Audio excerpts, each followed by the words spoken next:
பெரம்பலூர் தொகுதியை பொறுத்தவரை 28.81% வாக்குகள் பதிவாகி இருக்கின்றன. பெரம்பலூர் தொகுதியில் அதிமுகவின் வேட்பாளராக சந்திரமோகனும், அங்கு திமுகவின் வேட்பாளராக கே நேருவின் மகன் அருண் நேருவும், பாரதிய ஜனதா கட்சியின் வேட்பாளராக ஐஜேகே கட்சியின் பாரிவேந்தரும் களத்தில் இருக்கிறார்கள். அங்கு 28%, 28.81%, அதாவது 29% வரை அங்கு கள்ளக்குறிச்சி மற்றும் தர்மபுரி வரிசையில் பெரம்பலூரிலும் அதிக அளவில் வாக்குகள் பதிவாகி இருக்கின்றன. கடலூர் தொகுதியில் 24.72% வாக்குகள் பதிவாகி இருக்கின்றன. கடலூர் தொகுதியை பொறுத்தவரை 27.22, கிருஷ்ணகிரி தொகுதியில் 27.58% வாக்குகளும், தர்மபுரியை பொறுத்தவரை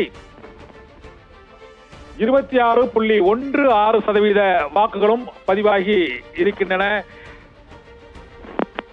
கிருஷ்ணகிரி, தர்மபுரி ஆகியவற்றில் 26, 27% வாக்குகள் பதிவாகியுள்ள சூழ்நிலையில் திருவண்ணாமலையில் 25% வாக்குகள் பதிவாகியுள்ளன. ஆரணியில் 26.30% வாக்குகள் பதிவாகியுள்ளன. ஆரணியை பொறுத்தவரை அங்கு திமுகவின் சார்பாக தரணிவேந்தனும், பாட்டாளி மக்கள் கட்சியின் சார்பாக கணேஷ்குமாரும், அதிமுகவின் சார்பாக கஜேந்திரனும் அங்கு போட்டியிடுகின்றனர். ஆரணி தொகுதியில் 26.30% வாக்குகள் அங்கு பதிவாகி உள்ளன.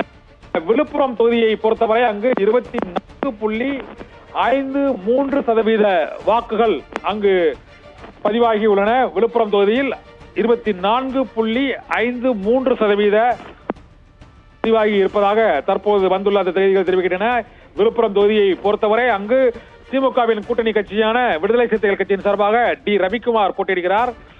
பாட்டாளி மக்கள் கட்சியின் சார்பாக முரளி சங்கர் அங்கு போட்டியிடுகிறார்.